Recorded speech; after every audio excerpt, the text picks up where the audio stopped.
Good morning, students.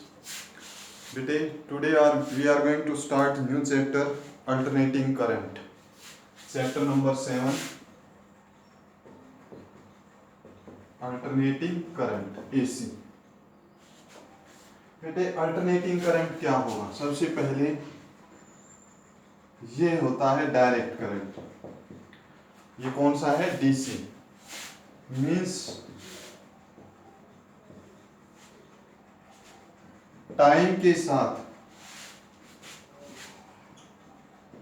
Magnitude and direction of EMF do not changes with time. Time के साथ magnitude और direction जो है EMF change नहीं होते. इसको क्या कहेंगे हम? This is known as direct current. But हमारा टॉपिक है अल्टरनेट करंट. बेटे अल्टरनेट करंट वो करंट होता है द करंट या ईएमएफ, और करंट ले सकते हैं यहाँ पर वाई एक्सिस में और एक्स एक्सिस में टाइम. तो करंट से ही हम बता देते हैं the current whose magnitude and direction is changes with time. Time के साथ मैग्नीट्यूड और डायरेक्शन जहां पर चेंज होगी, जिस करंट की चेंज होगी, उस करंट को क्या कहेंगे हम? Alternate current. और डायरेक्शन और ईएमएफ अगर टाइम के साथ चेंज नहीं होता, या यहाँ पर करंट भी लिख सकते हो बेटे आप. डायरेक्शन और मैग्नीट्यूड अगर करंट का टाइम के साथ चेंज नहीं होगा तो उसको हम क्या कहते हैं? Direct current. तो अल्टरनेट करंट और डायरेक्ट करंट, यहाँ पर जो हमारा चैप्टर रहेगा वो चैप्टर रहेगा बेटे अल्टरनेट करंट. चैप्टर कौन सा है? Alternate current. तो इसके बारे में पढ़ते हैं. सबसे पहले बेटे इसकी equation, simple harmonic equation, simple harmonic motion थोड़ा बहुत ध्यान है आपको क्लास 11 का. चलो उसका थोड़ा कुछ पोर्शन करते हैं यहाँ पर जो यूज होगा.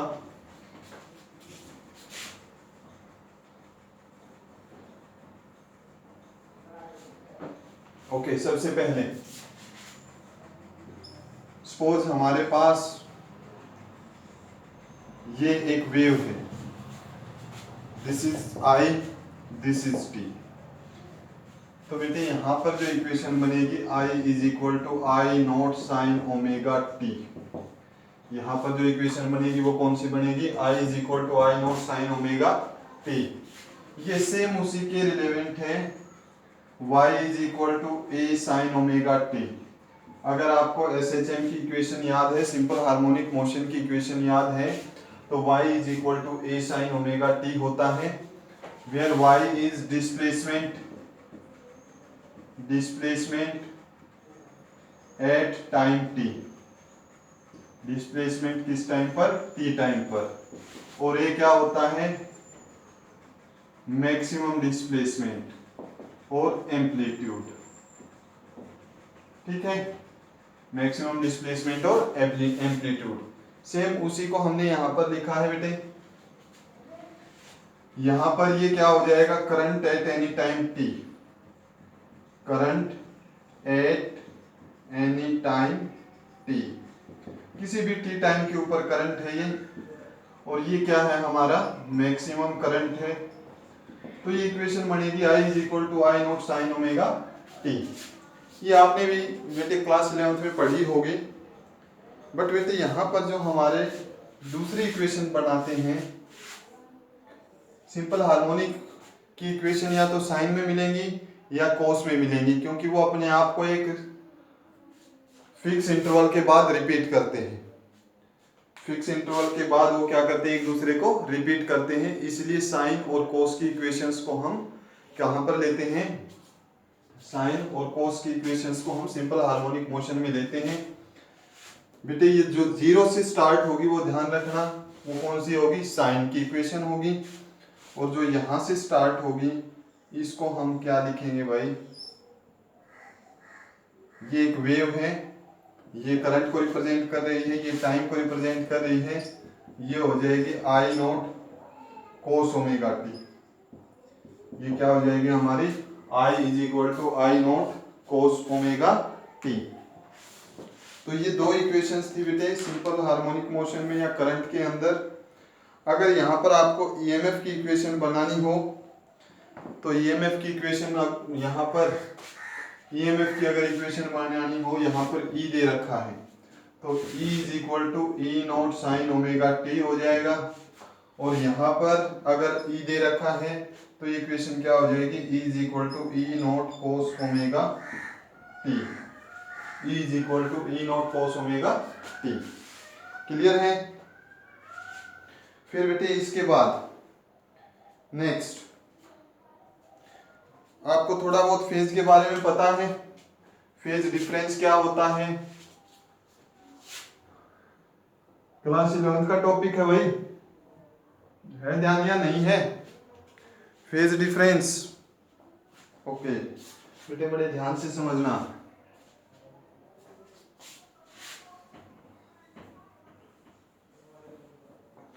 नोट तो कर लिया होगा ना?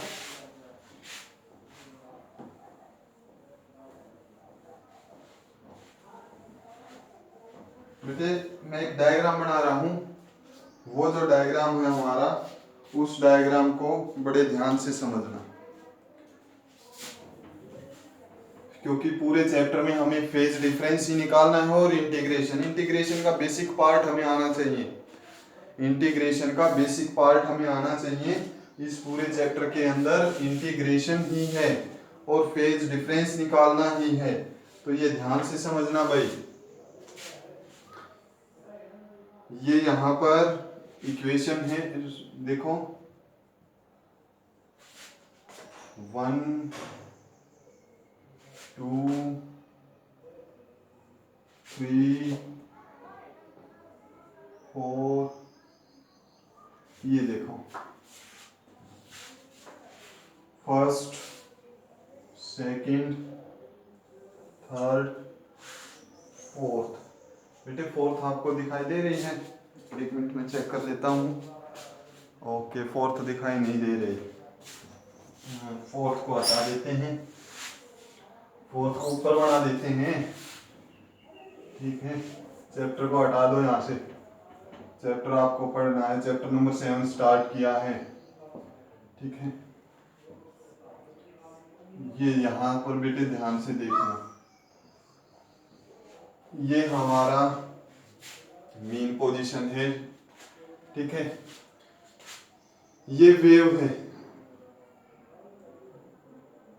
ये यहां से हमने वेव बनाई, ये वाली वेव समझ में आ गई। और ये वेव यहाँ पर, चलो इसको भी मिटा देते हैं, कोई काम का नहीं है। यहाँ पर बेटे ये आई की वैल्यू है और ये किसकी वैल्यू है, टाइम की। ये एक वेव बनी या नहीं बनी? ये हमारी एक वेव बनी है, यहाँ पर आई यहाँ पर टी।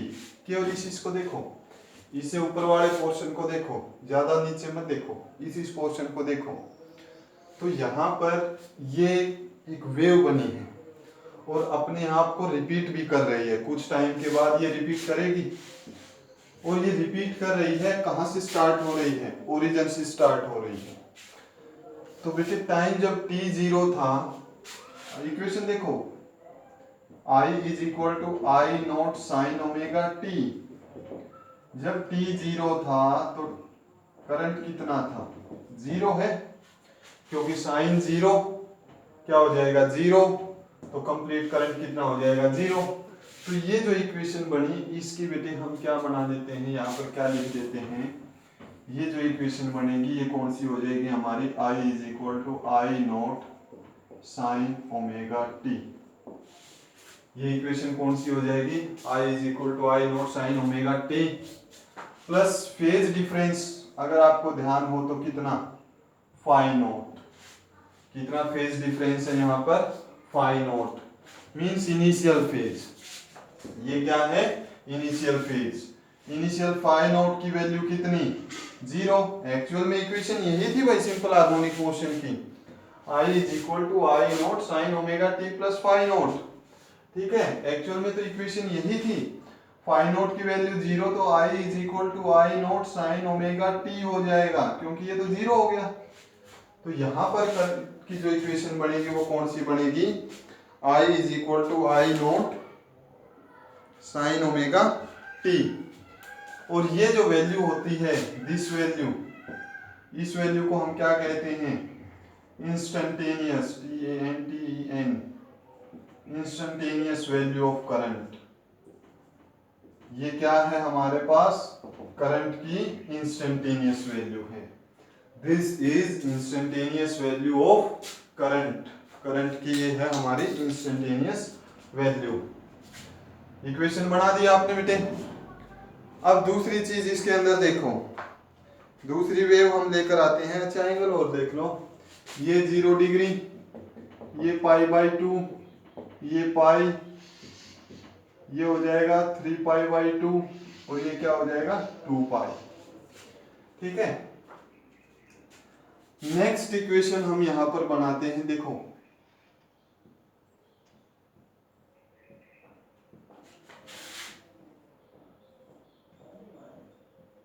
अब फेज पढ़ेंगे बेटे यहां से हम, ये वेव, ये इक्वेशन बनेगी या ये वेव बनेगी या नहीं बनेगी।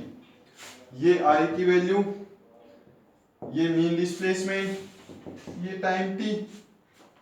इसकी इक्वेशन बोलो बेटे, इसकी इक्वेशन हो जाएगी I is equal to I naught cos omega T. आप लिखना चाहते हो इसको ऐसे लिख सकते हो, बट बेटे हमें क्या निकालना है, हम पढ़ रहे हैं phase difference. Phase difference means angle में कितना डिफरेंस आया है, फेज डिफरेंस।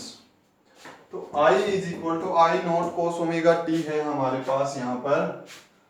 तो क्या मैं इसको यहाँ पर ऐसे लिख सकता हूँ, I is equal to sine omega T plus phi naught. ये तो हमारी इक्वेशन थी, ये क्या थी हमारी इक्वेशन है।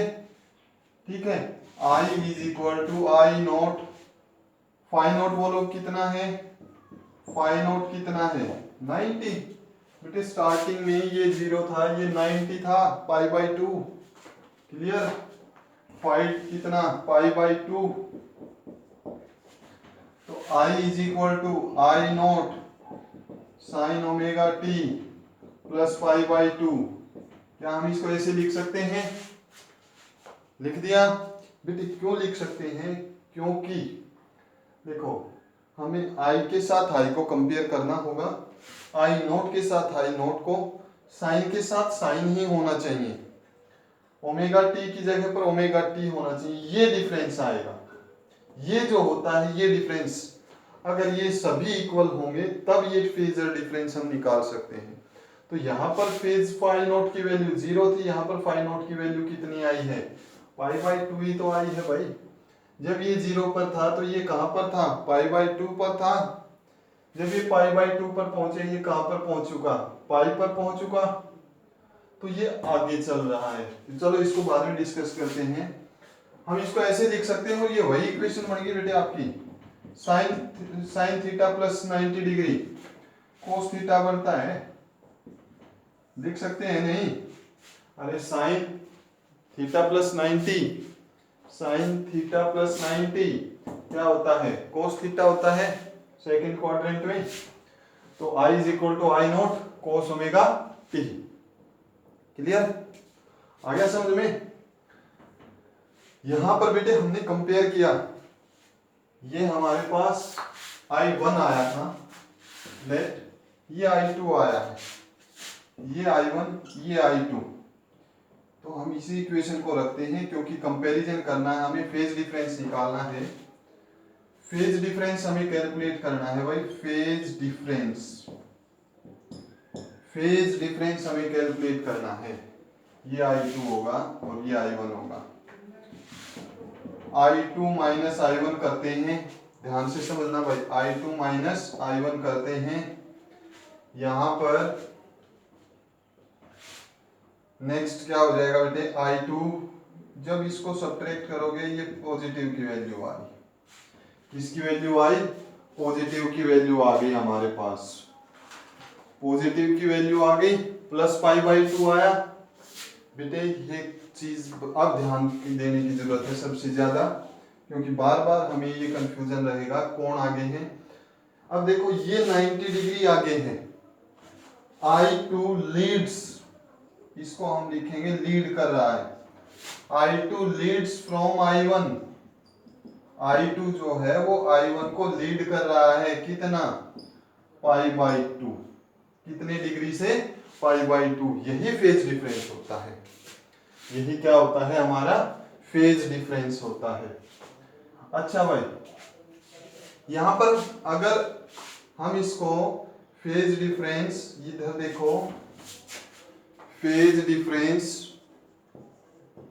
हम कैलकुलेट करना चाहते हैं, I1 माइनस I2 लिख दें, कोई दिक्कत नहीं है, I1 माइनस I2 लिखेंगे। अब हमारा जो फेज डिफरेंस है, I1 कितना, I0 sine omega T minus I0 sine omega T minus π/2 आएगा, माइनस π/2, माइनस का अगर साइन आ जाए, किसका साइन आ जाए भाई, माइनस का साइन आ जाए, तो इसका मतलब क्या है, यहां पर हम I1 को लिखना चाहते हैं, I1 कितने पीछे है, माइनस में है ना, तो I1 लैगिंग बिहाइंड बोलते हैं हम इसको, lagging behind by, I1 lagging behind from I2 by π/2। अब दोनों लाइन का मीनिंग देखो भाई, ये और ये दोनों लाइन का मीनिंग तो एक ही है, या हम ये कह सकते हैं कि I2 आगे है कितना, 90 डिग्री I1 से, या हम ये कह सकते हैं कि I1 पीछे रह गया, किससे, I2 से। इसको आप ऐसे समझ सकते हो, ये A B, ये 2 किलोमीटर का बीच में डिस्टेंस है, A जो है पीछे है B से कितना, 2 किलोमीटर, या हम ये भी कह सकते हैं B आगे है A से कितना, 2 किलोमीटर, दोनों एक ही बात है।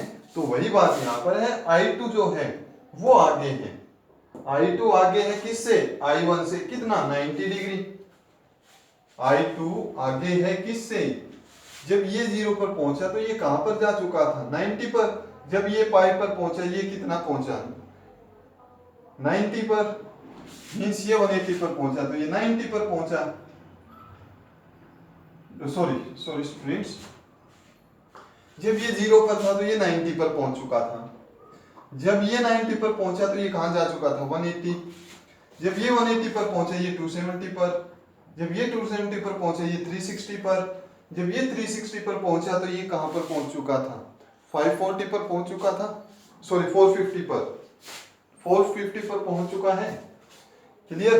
तो I2 तो हमेशा आगे रहेगा इससे, और I2 को हम क्या लिखेंगे, I2 Leeds from I1, I2 जो है I1 से कितना आगे चल रहा है, π/2, या हम इसको क्या कह सकते हैं, I1 पीछे चल रहा है, किससे, I2 से, कितना, π/2, दोनों का मीनिंग तो एक ही है।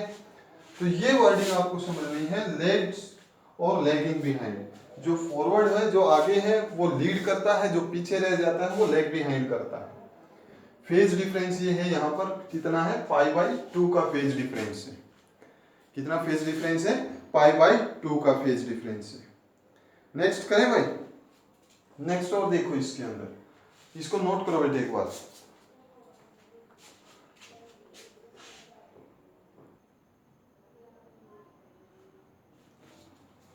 अब मैं इस चीज को मिटा रहा हूँ, I2 आपके समझ में आ गया होगा।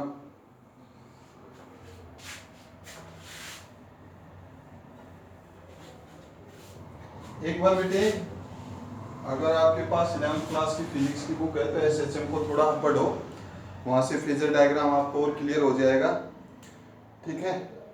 नेक्स्ट हमारी जो वेव है, हम वेव ले लेते हैं ये वाले वेव लेते हैं,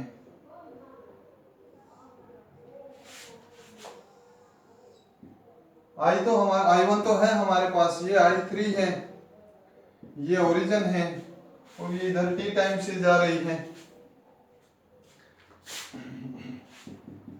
I3 की इक्वेशन बोलो भाई, I3 is equal to I naught sine omega T plus phase difference कितना हो जाएगा, phi naught. Initial phase difference कितना है, इनिशियल फेज डिफरेंस यहाँ पर ये देखो, ये यहां से स्टार्ट हो रही है, मतलब स्टार्टिंग में ये कितना है, पाई है। I3 is equal to I naught sine omega T plus पाई।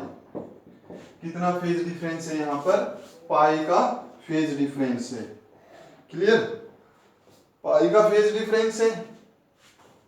तो यहां पर फिर से वही देखो, पाई का फेज डिफरेंस कैसे बेटे, जब ये 0 पर है, ये 180 पर है, तो I1 जब 0 पर है, ये 180 पर है, फॉरवर्ड कौन है, आगे कौन चल रहा है, जब ये 0 पर था, ये 180 पर है, तो ये सीधी सी बात आगे चल रहा है। I3 लीड्स बाय 180 डिग्री आगे चल रहा है। और यह हम कह सकते हैं I1 जो है इसके कंपैरिजन में I1 जो है वो पीछे रह गया। I1 lagging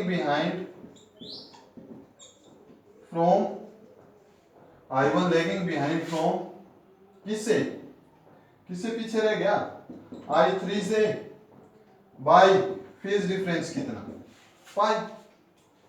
pi phase difference से ये पीछे रह गया। क्लियर हो गया। तो अब नेक्स्ट आप बना सकते हो कि कौन आगे है कौन पीछे है, एक इक्वेशन लिखें। चलो नेक्स्ट इक्वेशन हम ये बनाते हैं, I4 में बताना है आपको।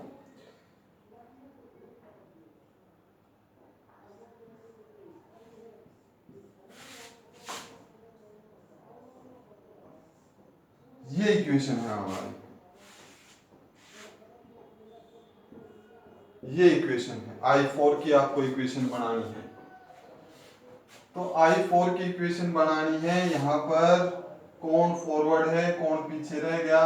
I1 तो आपको पता है, इसके साथ हम कंपेयर कर रहे हैं बेटे, इनके साथ भी कंपेयर कर सकते हो आप, इन दोनों को कंपेयर करोगे, फेज डिफरेंस 90 का आएगा, वो आपको अगर समझ में आया है तो ठीक है।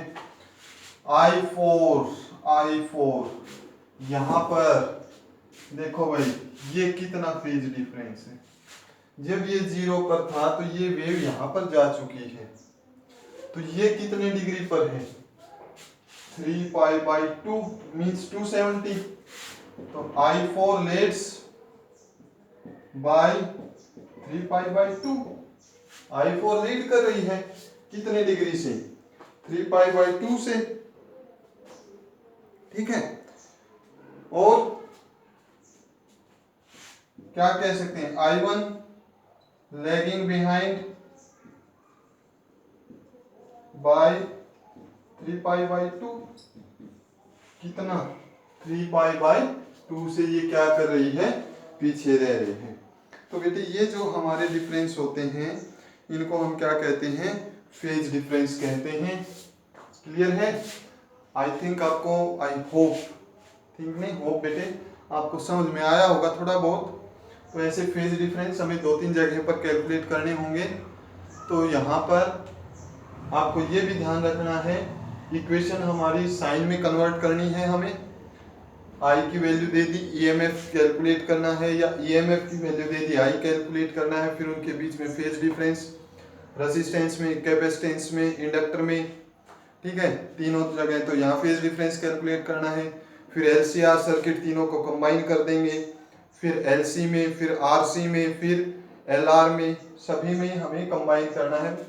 पहले एक एक की निकालेंगे, फिर दो दो का पेयर बनाएंगे, फिर तीनों का इकट्ठा पेयर बनाएंगे, वहां पर फेज डिफरेंस की हमें बहुत जरूरत पड़ेगी। इसीलिए बेटे ये टॉपिक थोड़ा है इंपॉर्टेंट। आई थिंक समझ में आ गया होगा बेटे। फिर से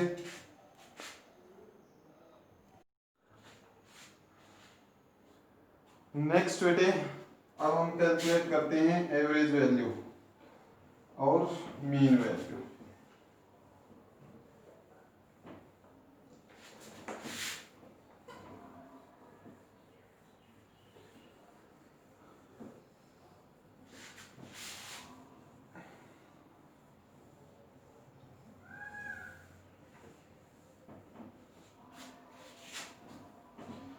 देखो एवरेज वैल्यू हमें कैलकुलेट करनी है। सपोज हमारा ये करंट है, ये वेव है, यहाँ तक कितना टाइम लगा है t टाइम, तो यहाँ तक कितना होगा t/2। तो बेटे एवरेज वैल्यू क्या है, ये 0 टाइम t है। ये let average value of current हमें कैलकुलेट करनी है। I is equal to average value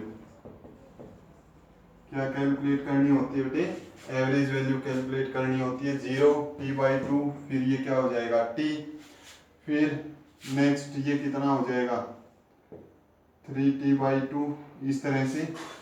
तो हमें 0 से t/2 तक average value for first half cycle, ये पहली हाफ साइकिल है, for first half cycle, first half cycle के लिए कैलकुलेट करना है। फर्स्ट हाफ साइकिल के कहाँ से कहाँ तक बेटे, 0 से t/2 तक, कहाँ से कहाँ तक 0 से t/2 तक हमें ये वैल्यू कैलकुलेट करनी है।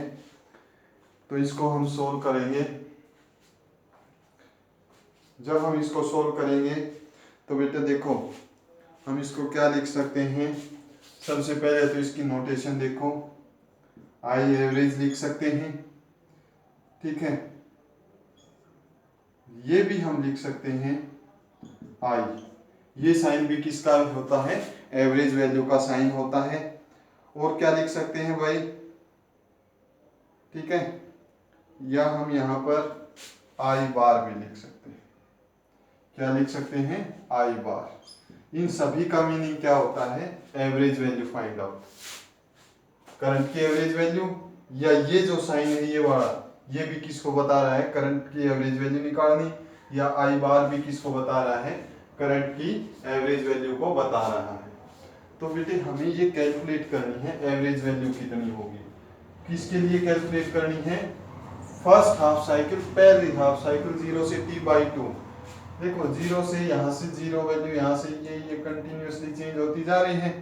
तो इसका जो ये करंट है, इस करंट का ये जो यहाँ पर कंटिन्यूसली चेंज हो रहा है, इसका एवरेज फाइंड आउट करना है। क्या फाइंड आउट करना है, इसमें एवरेज फाइंड आउट करना है।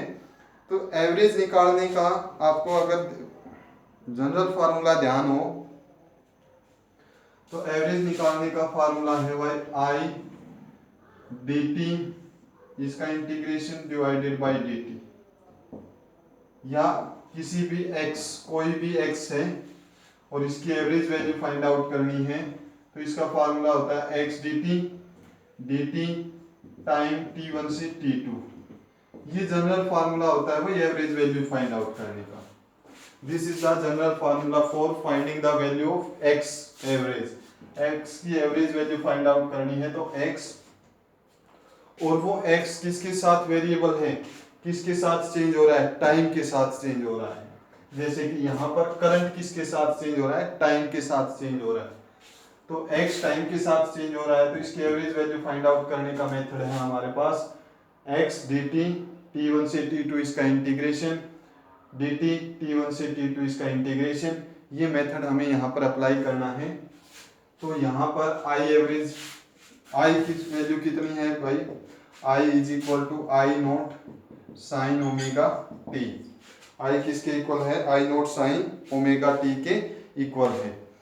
तो किस कहाँ से कहाँ तक कैलकुलेट कर रहे हैं हम, यहाँ पर हम कैलकुलेशन कर रहे हैं 0 से t/2 तक। तो आई एवरेज हमें निकालना है, ध्यान से बेटे आई एवरेज निकालना है। x की जगह पर हम आई नोट पुट कर देंगे, dt टाइम कहाँ से कहाँ 0 से t/2 तक का हम फर्स्ट हाफ साइकिल के लिए कैलकुलेट कर रहे हैं। क्लियर, आई एवरेज हमें फाइंड आउट करना है।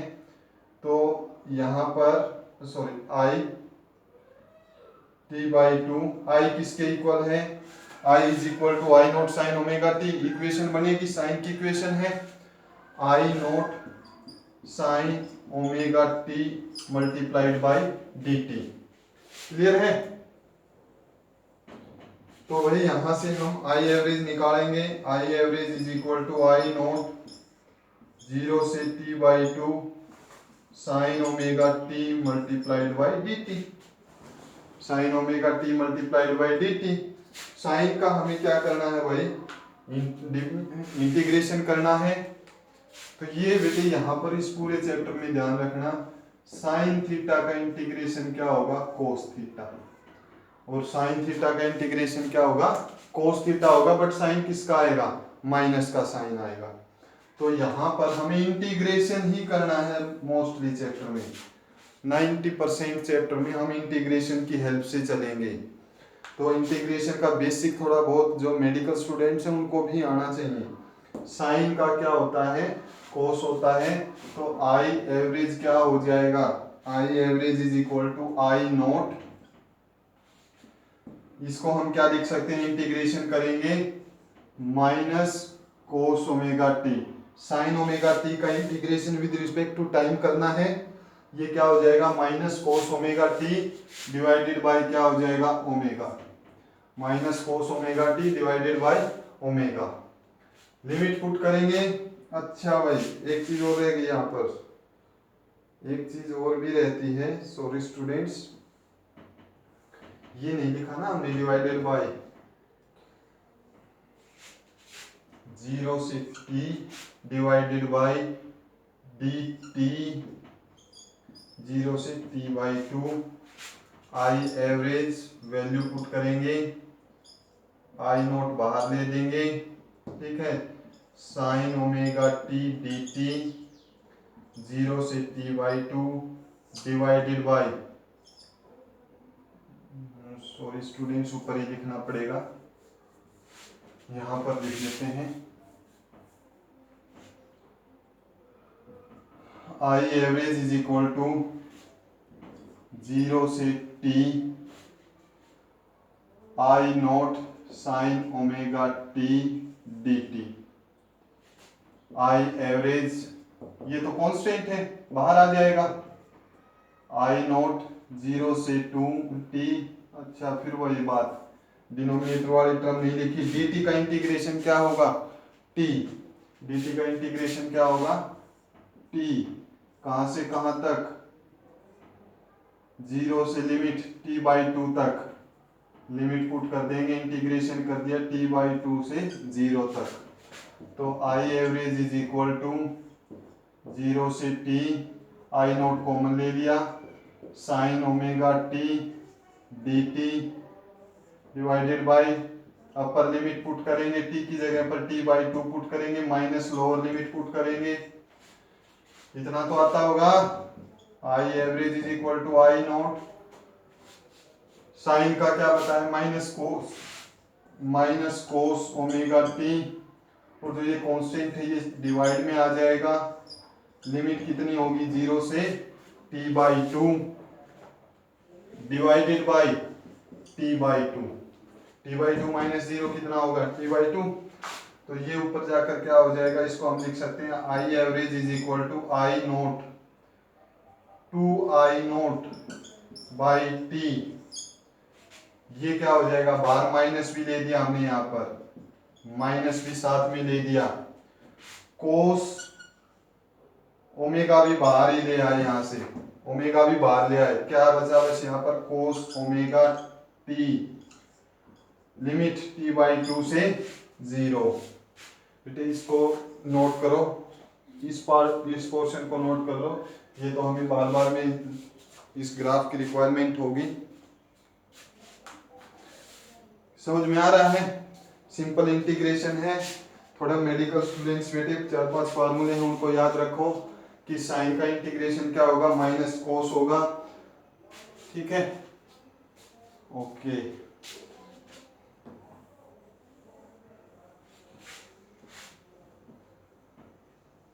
यहाँ पर आई एवरेज की वैल्यू कितनी आई है, आई एवरेज की वैल्यू कितनी आई है minus 2 I note omega T, minus 2 I note omega T, कोस की जगह पर कोस ओमेगा टी की जगह पर t by 2 minus cos omega multiplied by 0, upper limit put की एक बार, एक बार क्या पुट की, lower limit I average is equal to -2 I0 omega, omega किसके इक्वल होता है, 2π/t के equal, 2π/t multiplied by T, यहां पर वैल्यू पुट की।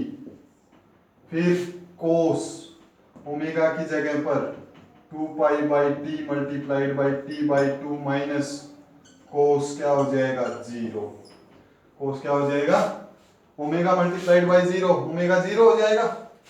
जो कैंसिल होते हैं उनको कैंसिल करो, 0 से 0, 2 से 2, आई एवरेज ये कितना होगा भाई, अच्छा ये भी कैंसिल हो रहे हैं, ये हो जाएगा -2I0/पाई, I2 भी कैंसिल हो, -I0/पाई, कोस पाई माइनस कोस 0। देखो कट करेंगे यही आएगा, ट्राई करो बेटे, जितना मैथ तो आना चाहिए आपको, फिजिक्स पढ़ रहे हो तो। I average is equal to -I0/पाई cos pi, cos pi cos 180, cos 180 की वैल्यू कितनी होती है -1 minus cos 0 1, -1 -2, I average is equal to -I0/पाई मल्टीप्लाइड बाई -2, माइनस माइनस क्या हो जाएगा plus, I average is equal to 2I0/पाई, एवरेज वैल्यू कितनी आई 2I0/पाई। क्लियर है, आ गया समझ में। और बेटे जब हम इसको वैसे लिखेंगे तो ये हो जाएगी 0.2/पाई की वैल्यू निकालेंगे ना, 0.367637 I0। तो 0 से 2 तक, 0 से t/2 तक करंट की एवरेज वैल्यू कितनी आई, 2I0/पाई लिख सकते हो या 0.637 मल्टीप्लाइड बाई I0 लिख सकते हो। क्लियर हुआ, आ गया समझ में बेटे। नेक्स्ट हमें कहां से कहां कैलकुलेट करनी है, t/2 से t तक, तो ये आई है हमारी 0.637 I0, 0.637 I0। बेटे स्क्रीनशॉट लो, नोटबुक में उतारो। नेक्स्ट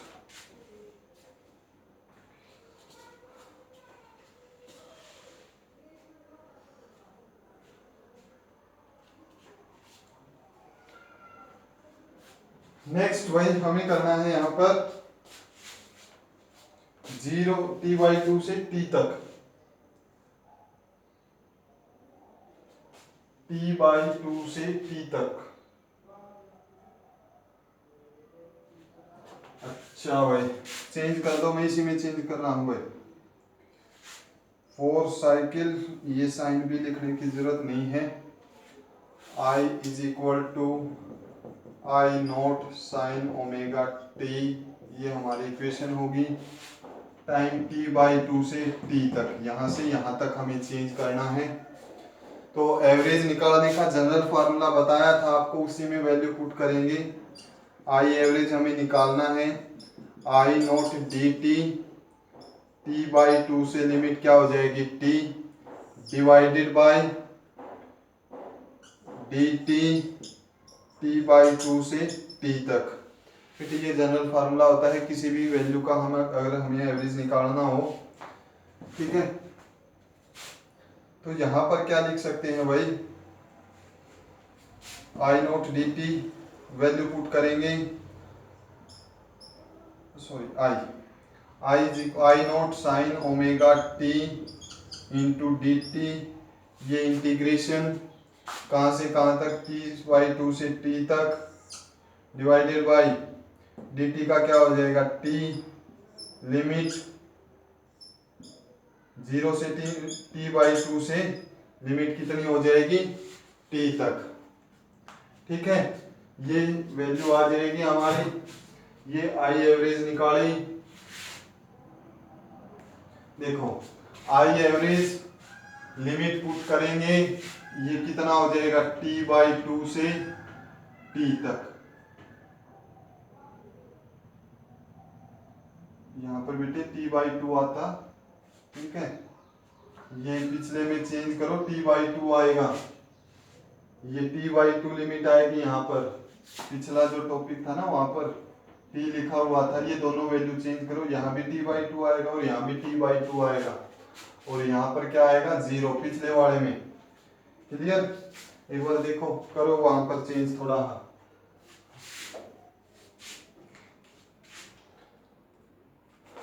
बेटे इसका सिंपल इंटीग्रेशन है, सिंपल इंटीग्रेशन आप कर सकते हो।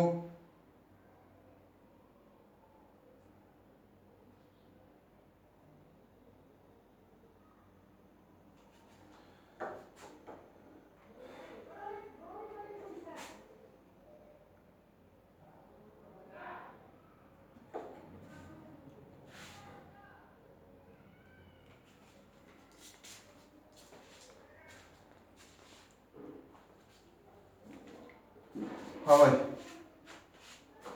तो चेंज कर लिया ना, ये लिमिट अब कहां से कहां होगी, t से सॉरी t/2 से लिमिट कहां तक जाएगी, t तक जाएगी। अच्छा, ये t क्या हो जाएगा, t/2 से t तक लिमिट जाएगी, I0 ये t/2 से लिमिट t तक जाएगी, ये हो जाएगा अब अपर लिमिट t की जगह पर t-t/2 पुट कर देंगे, सेम वही करें भाई, I0 sin ओमेगा t। अब साइन का क्या होगा, इंटीग्रेशन किया, साइन का भी बताया था, minus cos omega t by omega, minus cos omega t by omega, ये हो जाएगा t/2 से t तक, t/2 से t तक, और ये नीचे क्या बचेगा, t-t/2, t/2 बचेगा। ठीक है, ये कर लेते हैं अब हम यहां से, I average is equal to I0 two t omega, ये बाहर निकाल लिए, ये 2 पर चला जाएगा, I0/t, ओमेगा भी साथ में ले लिया, ये माइनस का साइन भी साथ में ले लो, माइनस कोस है ना, माइनस भी साथ में ले लिया, कोस ओमेगा t माइनस, या इसको कोस ओमेगा t, t से t/2, t से t/2 हो जाएगा। अब इसको सोल्व कर लो, इसको सारे को मिटा देते हैं बेटे एक बार, ठीक है।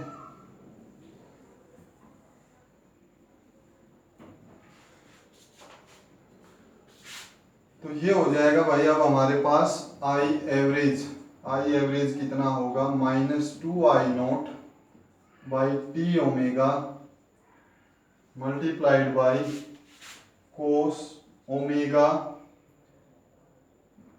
अपर लिमिट टी पुट कर देंगे, माइनस लोअर लिमिट कोस ओमेगा t/2। क्लियर, कोस ओमेगा t/2, वैल्यू पुट करो ओमेगा की, -2I0 ओमेगा 2π/t के इक्वल होता है, multiplied by t, cos omega की जगह पर क्या पुट कर देंगे, 2π/t multiplied by t minus cos 2π/t multiplied by t/2।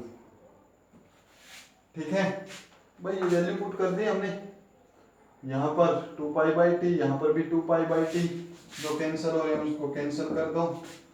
I average value कितनी आएगी, -I0 बाई पाई, ये t से t कैंसिल, ठीक है, कोस 2π माइनस t से t कैंसिल, 2 से 2 कैंसिल। ओके, कहीं मिस्टेक तो नहीं है भाई, अच्छा 2π/t, ओके स्टूडेंट्स, ठीक है, ये कितना हो जाएगा, कोस पाई वैल्यू पुट करेंगे, I average is equal to minus I naught by pi, cos 2 pi जो है 360, कोस 360 की वैल्यू 1, कोस पाई की वैल्यू होती है -1, cos pi 180 -1, I average is equal to I naught by pi 1 -1 minus क्या हो जाएगा +1 +1, ये आई एवरेज कितना आएगा हमारे पास -2 I naught by pi, -2 I naught by pi, ये एवरेज वैल्यू आई। यहाँ पर कितनी आई थी 2 आई नोट बाई पाई, यहाँ पर वैल्यू कितनी आई -2 आई नोट बाई पाई, ये कितनी आई थी 0.637, ये आएगी -0.637 आई नोट। इसको जब 2 बाई पाई की वैल्यू पुट करेंगे -0.637 आई नोट, -0.637 आई नोट हो जाएगा। क्लियर है, आया समझ में बेटे? तो बेटे यहां से कंक्लूजन ये निकला कि पॉजिटिव हाफ साइकिल में एवरेज वैल्यू आएगी 0.637 ऑफ आई नोट, और नेगेटिव हाफ साइकिल में माइनस का साइन आ जाएगा। और अगर एवरेज वैल्यू हम फाइंड आउट करें कहां से कहां तक, बेटे इसको नोट करो, ठीक है, इसको नोट करो। तो देखो एवरेज वैल्यू फाइंड आउट करें हम 0 से t तक, कहां से कहां तक, यहां से यहां तक, ये खुद ट्राई करना है बेटे, 0 से t तक का खुद ट्राई करना है। क्लियर है, 0 से t 2 पुट करोगे तो ये लिमिट कहां से कहां हो जाएगी 0 से t तक हो जाएगी, ये कितनी हो जाएगी 0 से t तक पुट कर देंगे। और वैसे तो आप यहां से ही बना सकते हो बेटे, i इज इक्वल टू 0 से t बाई 2 i dt, ठीक है, या पहले इसके लिए कितना होगा 0.637 आई नोट, इसके लिए कितना होगा -0.637 आई नोट, टोटल कितना आएगा 0। आपको ये ट्राई करना है बेटे 0 से t तक वैल्यू पुट करके, ठीक है। अब क्वेश्चन ये भी होता है find the average value of current की बजाय average value of EMF, average value of current की बजाय क्या कैलकुलेट करना हो सकता है average value of EMF, EMF की एवरेज वैल्यू कैलकुलेट करनी हो जाए बेटे। डोंट वरी बेटे, जो हमारी इक्वेशन है कोई नया लॉजिक नहीं लगेगा, सिर्फ जहां पर आई है वहां पर ई यूज कर देना, और जहां पर ई है वहां पर क्या यूज कर देना ई नोट, बाकी पूरा पूरा ऐसे ही चेप देना। समझ में आया? बाकी पूरा पूरा समझना है, चेपना नहीं है, ये ऐसे ही लिखना है बेटे। कंसेप्ट आपको क्लियर है एवरेज निकालने का, ये आपने खुद ट्राई करना है। फर्स्ट हाफ साइकिल के लिए एवरेज वैल्यू फाइंड आउट करना, कंप्लीट साइकिल के लिए 0 से t तक, ठीक है। तो ये एवरेज वैल्यू फाइंड आउट करनी थी। लास्ट कंक्लूजन बेटे आपको ध्यान रखना है, बड़ा इंपॉर्टेंट है न्यूमेरिकल पोर्शन के लिए, 0.637 of I note, average value कितनी आएगी 0.637 of I note. Clear? I hope बेटे समझ में आया होगा, और ये जरूर ट्राई करना। फॉर फुल साइकिल करना है अब हमें, ठीक है, फुल साइकिल के लिए कैलकुलेट करना है। Thank you students, have a nice day.